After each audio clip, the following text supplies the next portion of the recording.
Really well. You've been doing so much exercise, walking, running, I know. training. My feet are bloody. It's showing. Oh, fantastic. You can come back. How are you guys? Nice to see you all. Good morning. I hope some of you are enjoying the sun. My God, it is a gorgeous day, isn't it? And apparently snow is coming, so we might as well enjoy every minute. Well, I noticed, to talk about the press, they just want to take you one way, It's then just the like, other. leave us alone.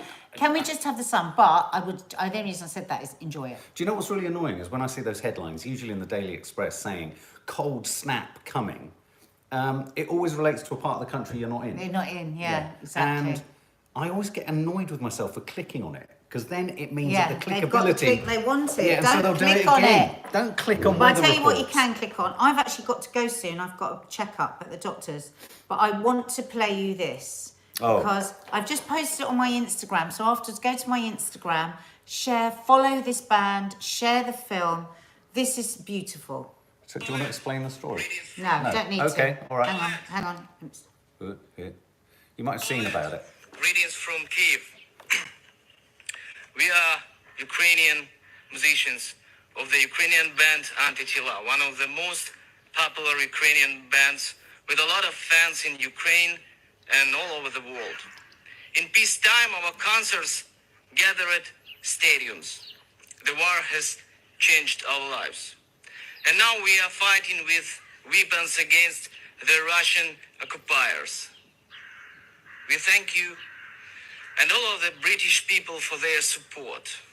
Believe me, we are grateful, and we will always remember this. Today, we learned about your charity concert for Ukraine, which will take place in Birmingham. And we offer to make a live broadcast between Kyiv and Birmingham with Antitila temporarily joining the gig. Oh. Continue on. All that. Greetings from Kyiv. I was going to come back to the Ukrainian Hang on. of the So I want you to watch this. has not surrendered and will never surrender to the joining the gig remotely. Our band will play our music in Kyiv, a city that has not surrendered and will never surrender to the Russian occupiers. You will play in Birmingham. We are not afraid to play under the bombs. Through music, we want to show the world that Ukraine is strong and unconquered. We will fight and sing for victory in front of the whole world that support us. So, on March 29, we ready. I love the smile in his eyes. I love him. I just posted on Instagram and I said, I'm now your biggest group. I'm your biggest middle-aged groupie. I'm your biggest fan. Wow, if that doesn't... I mean, it's the bit when he says, our lives have changed. That it just makes me cry because there's the slightest crack in his voice, but they're so brave. These Ukrainian people, they're just extraordinary, aren't they? I think they're kind of... Mariupol is just horrific. awful. Oh my God. It's they're But kind I of a thought- lesson in stoicism, aren't they? Bloody But hell. I saw that early this morning and I thought I really want to play it to you guys because it's a beautiful moment in a catastrophe in the midst of horror. And Ed Sheeran has reached out and I think they're going to try and make it work where they sing live from Kiev with the bombs. And it's the way every time he smiles when he says Birmingham, because he was smiling at his pronunciation of it. Didn't he speak fantastic English? Brilliant. Because obviously I think there'd been somebody, there was the other side of the camera, had been teaching him how to say Birmingham. He's obviously got good English. I mean, yeah, but they'd obviously laughed a lot at the way he said Birmingham. So then he was like, Birmingham. I just love him. I want him to be my son. I hope, like you say, I hope it happens, and I hope it happens on a great big screen. Oh look, Lee, I've just bumped into one of your lovely subs. Susie's her name. I just saw on Instagram. Susie. Oh, bless. Morning, Nadia. Yeah, no, that was lovely. Yeah. What a lovely story. So I just wanted to... So has Ed Sheeran responded? Yes, he has responded. Ed Sheeran told rock band he was proud to be playing concert and look forward to checking out their music. Yeah. Please follow them. Go to my Instagram. I've tagged them and just follow them. And it'd be amazing if we could just get them millions of followers. Oh my God. Oh my How many God. have they got? And share with everybody. Well, I found them on TikTok. Yeah. I don't know. And it's on. So it's on the 29th of March. Is the actual gig. So, oh my God, it has to. Concert for Ukraine will be broadcast on the 29th of March on ITV. Yeah. So wouldn't that be absolutely fantastic If we they could get appear? them live from Yeah, Kiev, yeah, God. that'd be astonishing. Don't forget there's that other little lovely story with the little boy. Which one? With the boy about Can't the remember. wood. The boy. Oh, his dad. yeah. I can't remember the background to it. So there's another, I've got to go and get ready, but I just wanted to give some nice warm stories today. There's a lovely story today. Again, I woke up very early and I found this chap on Twitter and he was saying, do any of you on Instagram, you can tell they're a family that don't really know about Instagram. He said, my 12-year-old boy's passion is making bowls out of wood, 12.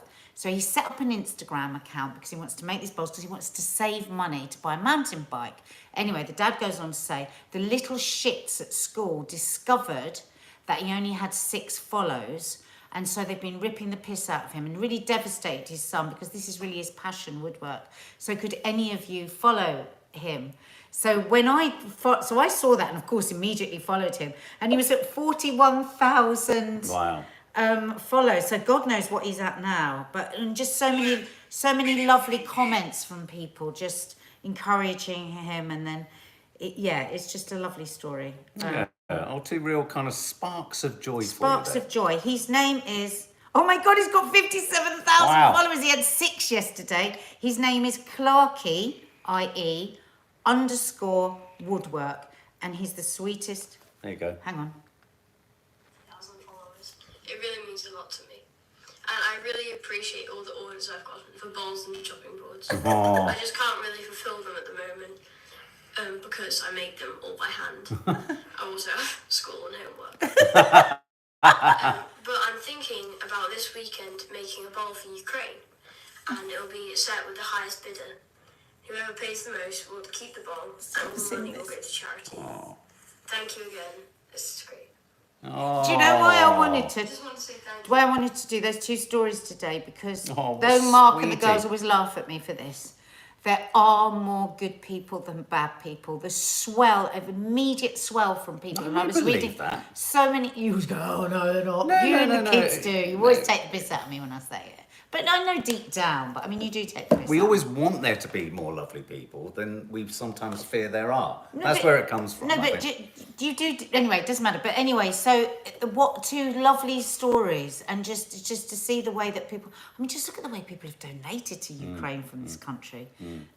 Ashley Gardner and that little girl that sung "Let It Go" in a Oh. bunker, sang the Ukrainian anthem at a concert in Poland, and has made friends at Poland schools. So heartwarming. Yeah. So lovely. We've got to keep looking for the light Yeah. in this, haven't Yeah. we? That's of course not to in any way undervalue what the horrors are, but Yeah. also we've got to look for the light. And Henrietta Henson reminds us that Glenn Miller did the same in World War II, played when the bombs were dropping overseas. Wow. Yeah, it just shows you. Music really is a healer, isn't it? If Really is a music healer. be the food of love, Yeah. play on. There you go. Well, Right, I've Nads, just got let's to go go to finish the... getting ready. doctors. Have a lovely day. Yeah. I'll see you in a minute. Okay, all right, darling. Tracy Lynham, it's our children that will see us through the darkest of times. How amazing are these 2 stories? Thank you, Nadia, for sharing them. Absolutely.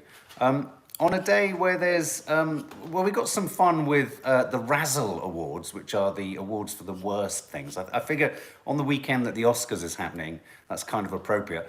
This isn't a spark of joy, but it could be a spark of joy, as in terms of Ukraine and Russia, it looks like Russia is backing off from their larger ambitions in Ukraine. Now that doesn't help anyone in the city of Mariupol or anywhere else that's being bombed. And when you see the images of the wasteland that looks like Coventry during World War II, the idea there's this curious kind of sort of contradiction, isn't there? That the Kremlin might be saying we're going to reduce our sort of ambitions in Ukraine. Meanwhile, people are still being bombed and there's still mass evacuations trying to happen. Now, Nadia's got a doctor's appointment today.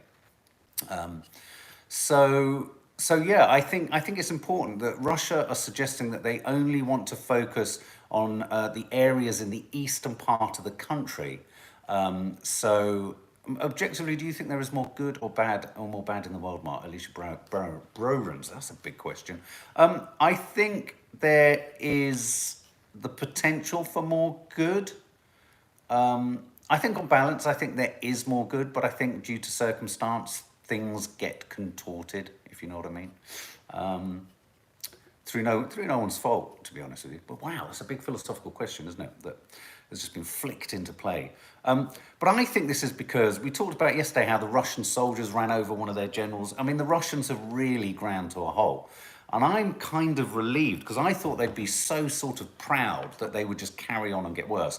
But the fact that they're suggesting they will concentrate on the eastern region, obviously that in itself is still an incursion and something that the Ukrainians would need to tolerate. It does suggest to me a kind of ratcheting down of aggression. It just now needs to translate into a reduction in bombs. But part of me wonders whether some of the kind of bombing, shelling and shooting is from, Russian soldiers who've gone rogue, who have met fierce resistance and have been able to build a resentment against the Ukrainian soldiers. Do you know what I mean? As soon as your morale goes down as a Russian army, you just want to start to shoot whoever you can see. That's what I think is going on. I suppose one of the arguments about good versus bad is even in the fact that so-called aggressive Russian soldiers are walking away from the battlefield, are surrendering, are wanting to not fight. So in some regards, I suppose that is. I think fundamentally the vast majority of people don't want conflict. I think leaders do, and I have to say, although this is about fighting for a nation, I think nationalism of any variety, when left unchecked, creates terrible division. I mean, yes, you have the identity of countries and all that kind of stuff, but by and large, nationalism is where sort of, boundaries are drawn and a sort of fervency creeps in that always kind of worries me. So Nadia sparks of joy. I do think there's an even bigger spark of potential joy beyond the horror of what's going on in the fact that the Kremlin, the mood music, as they say, coming out of the Kremlin, is that they're limiting their reach and scope in their in the war. Whether that trickles down, as I say, to the battlefield, I don't really know. So that's Ukraine war. Anyone here a fan of the Foo Fighters? It's obviously a rock band. I can't say that I was a fan of the Foo Fighters, though I know lots of people who have been and are fans of the Foo Fighters.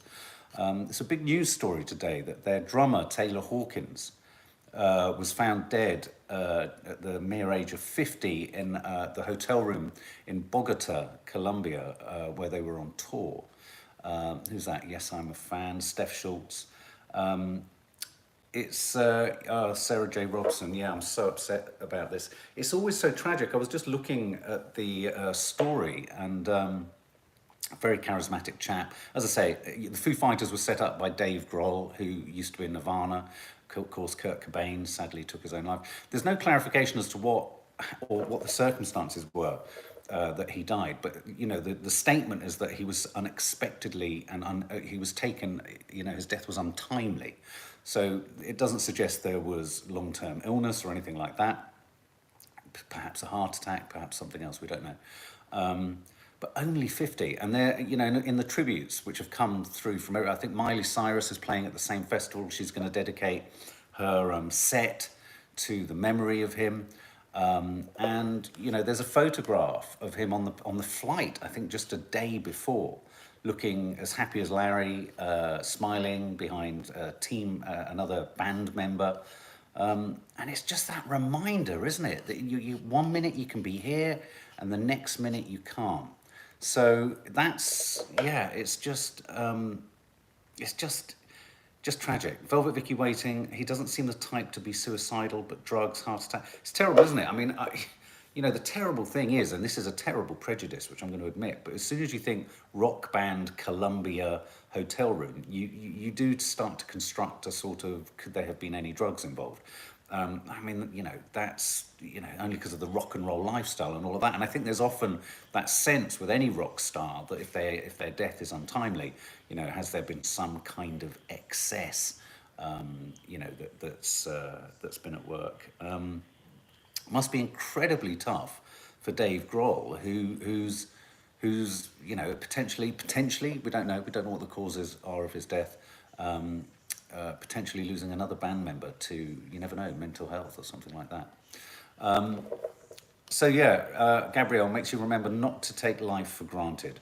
Ellery Jones, you don't know what goes on behind doors. Yeah, I seem to remember there was a Welsh drummer who took his life. I can't remember who he was, about 4, 5, 6 years ago.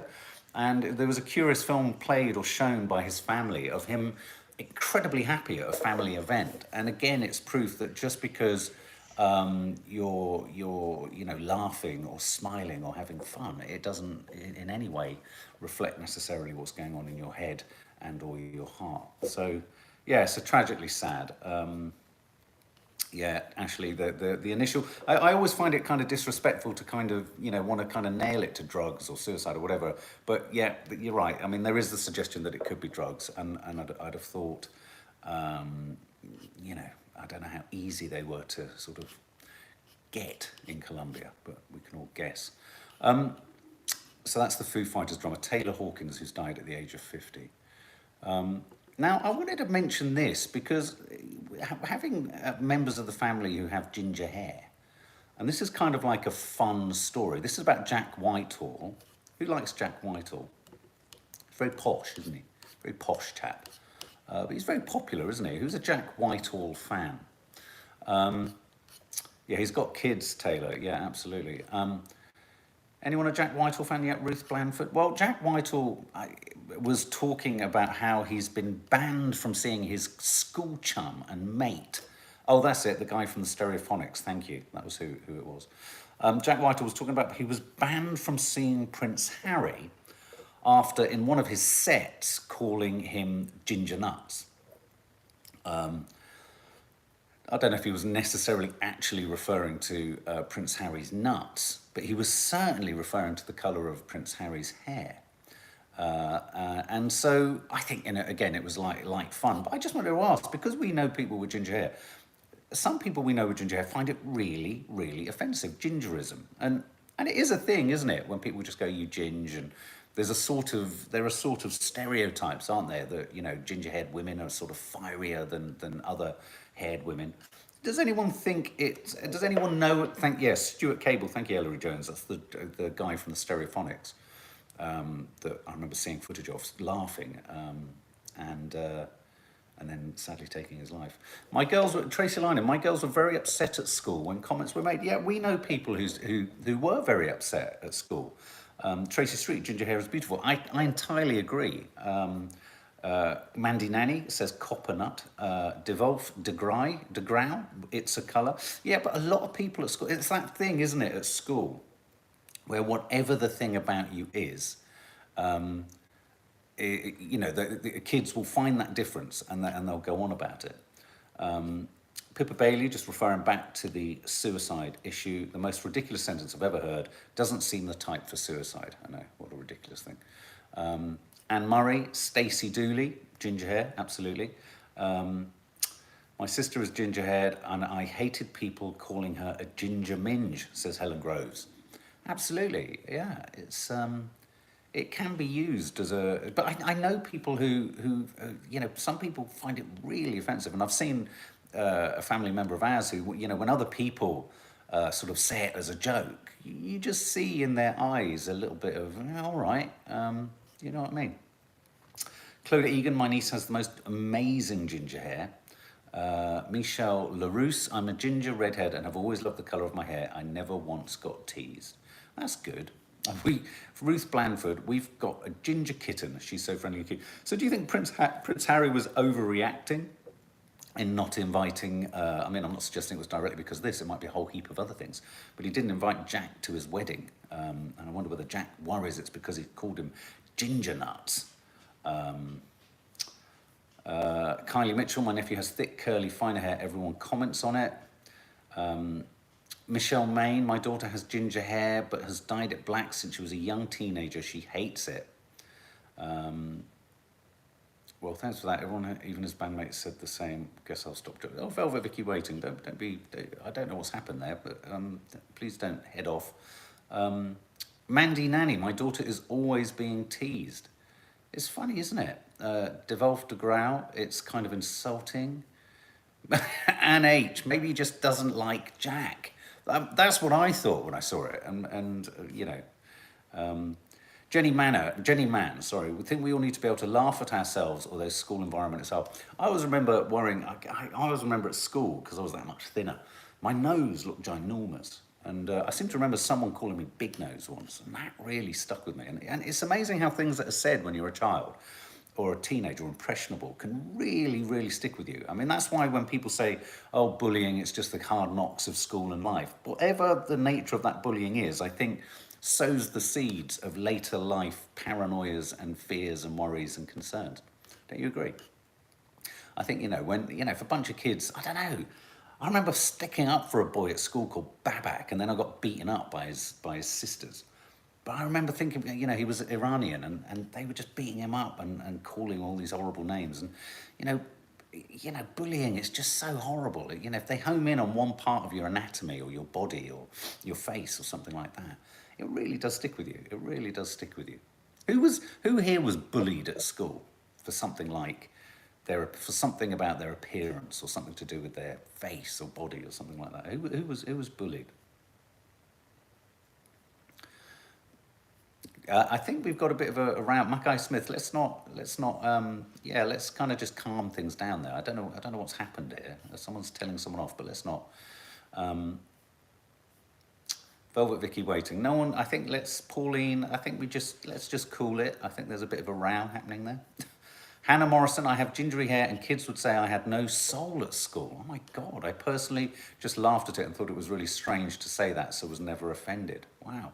Ellery Jones, I was bullied. Ashley, all my life. Bastards, Ashley, they're bastards. Me, my teeth pre-braces. Fiona Cromack, I was because of my name, Stevenson Rocket. Alicia Brorens, I was bullied in school for little tics I had. Keris Entwistle, I was bullied by my own friends. I live with the scars, now the trauma is severe. Ruth Blandford, I was bullied for being overweight. Karen T, bullied for my curly hair. See, yeah. And those, whatever those things are, they become hardwired into you. It becomes very hard to overcome and push to the back. So yeah, Sir Jack Whitehall banned from seeing Prince Harry after calling him ginger nuts. But as we say, maybe it's because they didn't like him. Maybe it's because Harry didn't like him. Now, who's heard of the Razzles? We're going to do the news quiz at the end of this, but who's heard of the Razzles? The Razzles are the antidote to the Oscars, where they champion shit films and shit performances. And the winner of the worst film, and I think it's won in many, many categories, including worst actress, has anyone seen it? Diana the Musical, a Netflix musical about the life of Princess Diana. Has anyone seen that? I knew about Spencer. Has anyone heard about Diana the Musical on Netflix? Anyway, it's won the Razzle for worst film and worst female performance. Has anyone seen it? Can anyone verify that it's as bad as that? Sounds better than the Oscars, Keely Windle. Sounds worthy of Razzles. It's the Is it the Razzies? Oh, I thought it was the Razzles. Let's have a look. Sorry. Oh, yes, sorry, the Razzie. I think it should be called Razzle. That's much better. Razzie Awards, sorry. Worst actress, Gianna Deval, who played the late Princess Wales. The Golden Raspberry Awards, now in its 42nd year, hands out gongs for what are deemed to be the lowlights of the Hollywood year. Who got worst actor went to LeBron James. If in Space Jam, A New Legacy. But the thing in all, Jared Leto got worst supporting actor for his performance as Paolo Gucci in Ridley Scott's House of Gucci. Who saw that? Did anyone see that in the end? Did anyone like House of Gucci? The parts of it that were good. I thought Lady Gaga was good.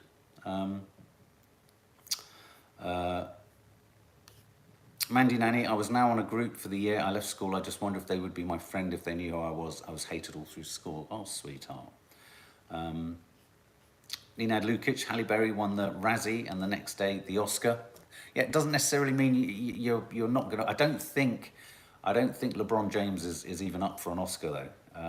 I don't think you need to see it to know it just will be awful. Exactly. Diana, the musical. Who thought to green like that? Who thought to green like that? Well, one of the funniest prizes in the Razzies, or the Golden Raspberries, is that they had one entire category, a special category this year. Think of it, worst performance by Bruce Willis in a 2021 movie. And then they have the list of films that he's appeared in: American Siege, Apex, Cosmic Sin, Deadlock, and Out of Death. Cheeky buggers, aren't they? Special category, worst performance by Bruce Willis in a 2021 movie. Yeah, he's gone a bit weird. Whenever I see him I haven't seen him in many interviews, he's gone a bit weird, Bruce Willis. He's all, I used to find him really funny and cool, and it's just become really weird. Anyone a Bruce Willis fan here? But anyway, it's the nice antidote to the Oscars. Go and check out the weekly rushes if you want to find out what's in the Oscars goodie bags. Trotting in, valued at a mere £76,000 per goodie bag. I kid you not. But if you want to know what's in them, go and check out the weekly rushes.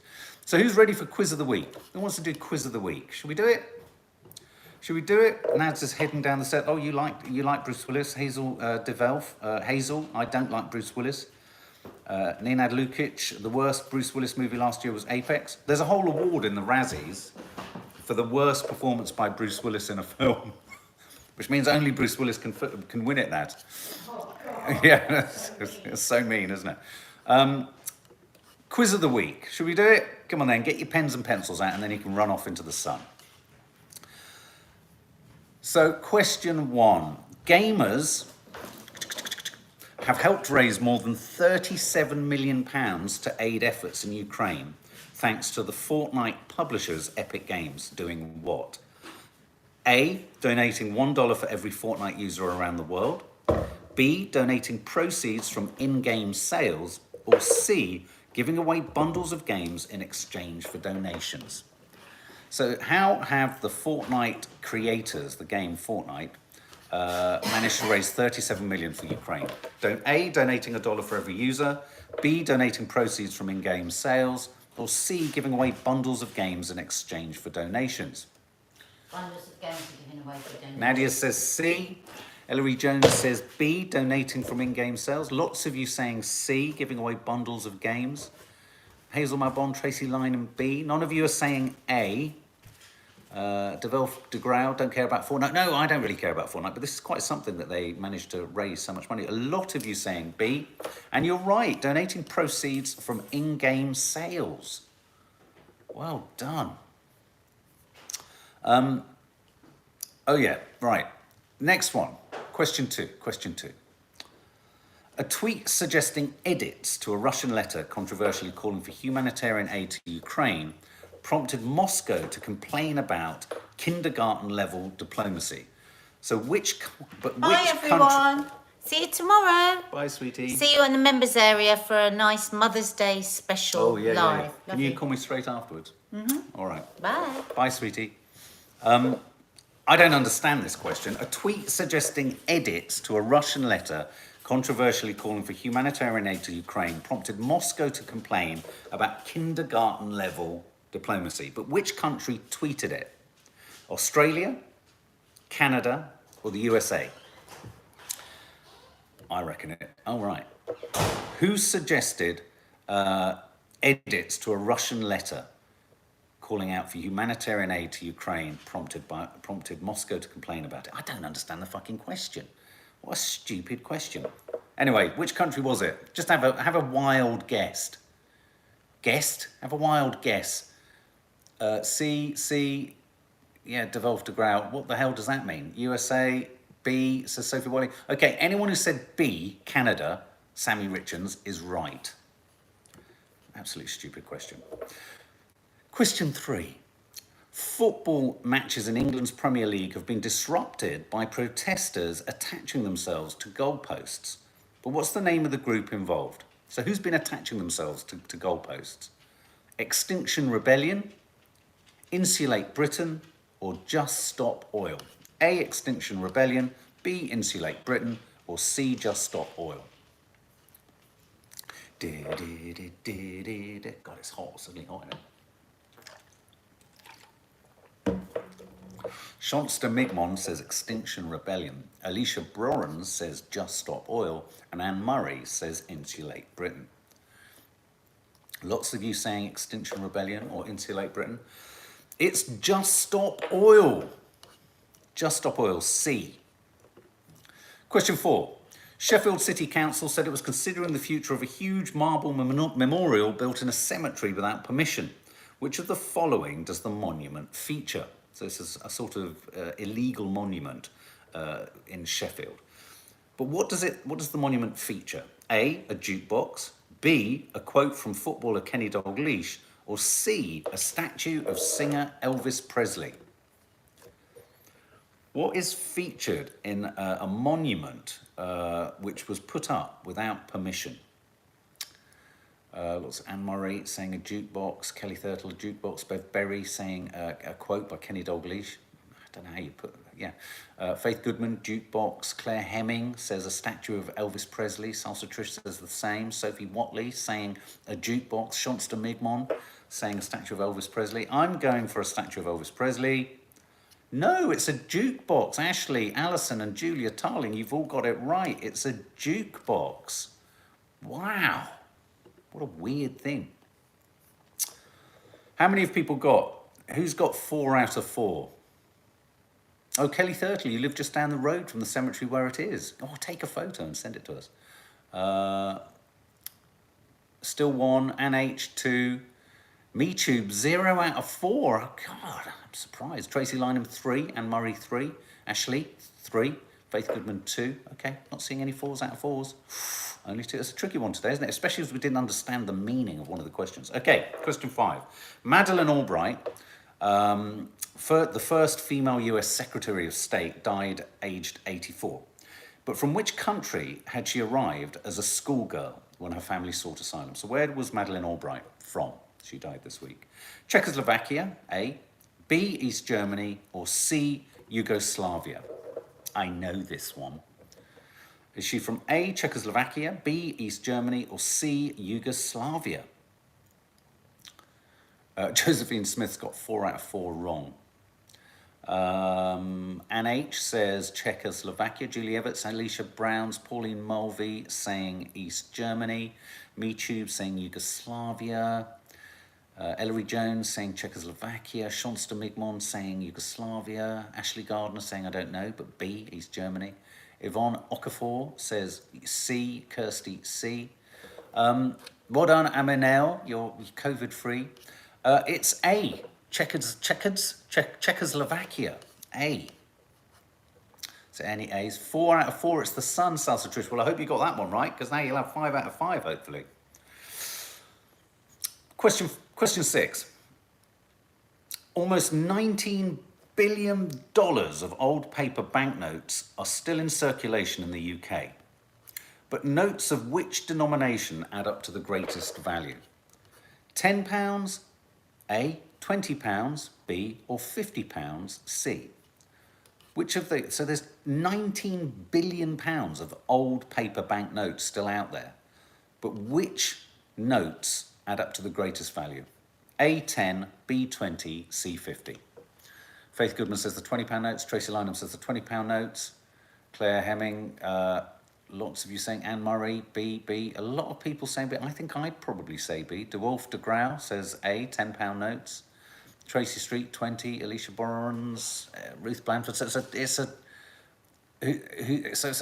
toss-up. I was going to say a toss-off. That would be awful. It's a toss-up between £10 and £20. Ashley saying 20. Julie Hilton, 20. Shoshana, 20. Julia Tarling says 50. The answer is actually £50 notes. £50 notes. I mean, I've only ever seen about 3 in my life. Have you? £50 notes. I'm surprised and shocked. Surprised and shocked. Question 7. Julia Tarling, 50, because I never see them. That's funny. Okay. Question 7. We're on the edge. World number 1, Ashley Barty, surprised the tennis world by announcing her retirement from the sport aged 25. She's won 3 Grand Slam singles tournaments, but which of these is not among them? So which of these hasn't Ashley Barty won? A, the French Open, B, the US Open, or C, Wimbledon? Which of those hasn't Ashley Barty won?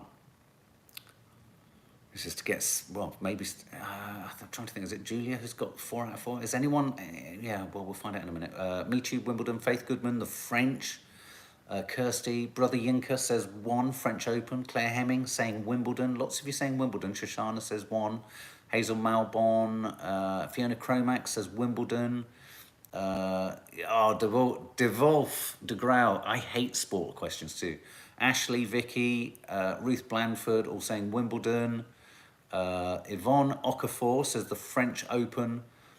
Chance de Migmont, Julie Everts says Wimbledon. Sammy Richardson says the French. Do you know what? None of you have got it right. It's the US Open, B.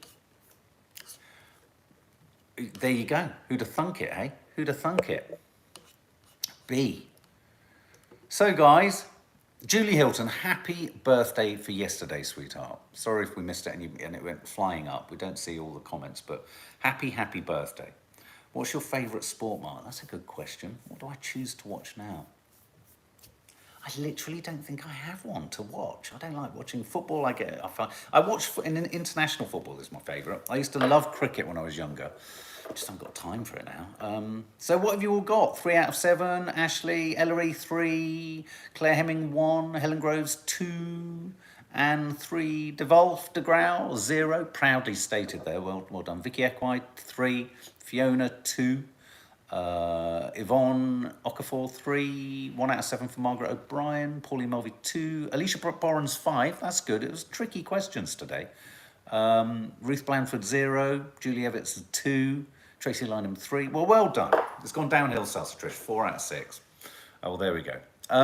Guys, have a lovely day. Enjoy the sun, and we'll see all you members tomorrow for a live No Name Sunday show, Mother's Day special. Stay safe, San Diego.